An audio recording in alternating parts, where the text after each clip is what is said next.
Glenda was making money with storage unit auctions, and yes, I got this hat out of a storage unit many years ago. It's cold in the ATL, and I'm keeping the dome warm. Look, the title of this segment is Storage Auction Danger. The sensitive items that you will get when you buy units at storage auctions. Notice I said you will get, not possibly, you will get. If you buy a fair amount of units, you're going to get this stuff on the regular. It's going to happen.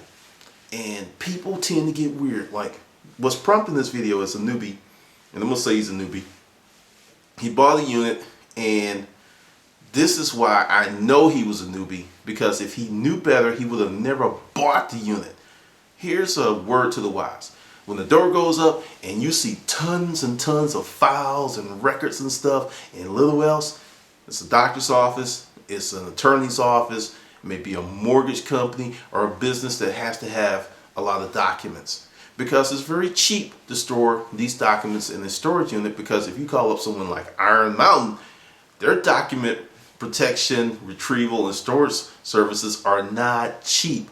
But certain professions, by law, you must hold on to paper for X amount of years. You have to. There's no way around it for you to be in compliance with the guidelines and laws of your industry. So some people kind of skirt that, and they don't go to a proper company and they put it in a storage unit. The company goes out of business. No one really gives a damn about the records, because it's like, hey, it ain't my responsibility, it's not my responsibility, and next thing you know, it goes up to auction. Do not buy these units. If you don't see a fair amount of hard case goods in there, don't buy them. On a rare chance, you might get something cool in there, but chances are you're just going to get a hurt back, because paper is heavy, and a bad disposition because you wasted your money. This guy got this unit for $1. I'm going to put the link below to the video so you can watch it, but any professional storage auction hound would have never bought that stuff. Would have never fell for the okie doke. When you see units like that, exit left, exit right, do whatever you need to do, but don't buy them, because one, you're not going to make any money. That's the number one thing. You know, you may think, oh, I'll buy this unit and try to extort the person who lost it. Hello, they lost their unit. They have no money. I'm just saying. But that's the type of deal. When you buy storage units at auction, you're going to get a lot of sensitive information.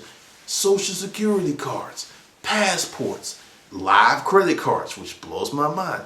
You're going to get so many things that you can actually become that person if you wanted to. But this is the rub. Do you want to become the person of someone who lost their stuff and is experiencing hard times? And here's something else that a lot of people don't know. When you lose your unit at a major chain, chances are that that one unit in the overage that they didn't get, which goes on your credit report, is going to jack up your credit. A lot of people don't know that. Public Storage, Extra Space, all the bigs, they sell that bad paper debt to a collection agency, which puts it on your credit report. So if you're thinking about, hey, I'm just going to let that unit go, and you've got the money to pay for it, understand there are going to be some unintended consequences there for you, homie, and they're going to hurt. But, you know, I don't know how you want to deal with it, but this is the way I dealt with it. I bought a unit, and I will give Wells Fargo a shout out, and this was years ago. And it really wasn't Wells Fargo per se, it was one of their, you know, because you have the bank, which actually makes the mortgage and services the mortgage. Then you have another group of people called mortgage brokers who actually do the loan, then sell the loan on the secondary market. I got a mortgage broker unit and a lot of Wells Fargo paper. You know, I called them up, and Wells Fargo did the right thing. They paid me for my time, paid me for the unit, and actually made sure the stuff was properly disposed of. But that doesn't happen all the time. It doesn't. And really, the reason you don't hear me talk about units like that is because I don't buy them. And I'm telling you, don't buy those units. Don't do it. You're going to have a hurt back, bad disposition. Like I said before, it is not worth the agony. Now, if you're just curious and you have loads of time to go through the paper, hey, go right ahead. But if you don't see other stuff in that unit, avoid. Avoid. Just, put the little button on your back of your ass and just like, because you moving the hell on back. Don't buy them. I'm telling you you're not going to make any money. And you're just going to have a lot of aggravation. And if you get one of those storage facilities that's going to make you take everything, because some places will consider that personal, especially if it's very, very sensitive. Then in the news story, it's like, well, we're going to call up the storage company to see why they actually sold that. Dude, they do it every day of the week. Their goal is to get that stuff out of the space so they can rent that space to a paying tenant. They don't care what's in it. And this even goes to a larger point. Many times, and I know many of you don't believe it, they don't know what's in the unit. And a lot of times, they don't care. They don't know. Sometimes they know too much, which is a problem. But that's the deal. You come across the stuff, avoid it. If you get a passport, a driver's license, the shredders they sell at Staples, just bzz, bzz. I spent a Saturday night, to tell you how pathetic my life was, about 6 hours getting rid of stuff. My deal was, I'll take your pictures back. If your passport's expired, driver's license, Social Security, I'm shredding it. Some people are going like, oh, that's wrong, but hey, I was buying a lot of units.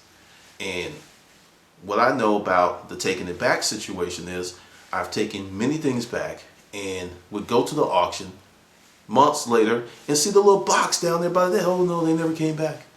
So I'm telling you, get rid of that stuff, because I know and I can raise my little paw and say no one else was offended or someone got their information because I got rid of it properly. So if you're going to do that, at least do that. But avoid those big record-filled units. Now I know some of you are like, there's a way I can make some money with this. I'm telling you, don't do it. You're going to regret it. You're going to regret it. And this guy who's a noob, he did it because he got him his 15 minutes of fame. He got the news company to come out and they took pictures of the boxes in his Pathfinder and they talked about it, and they even called up the attorney who would not answer the phone. She got disbarred. Her law career is over. I don't think she would answer the phone. I wouldn't answer the phone. It's like, oh yes, hi, this is, and that happened, and I fell apart. No. So it's just funny. But also, this brings more people out.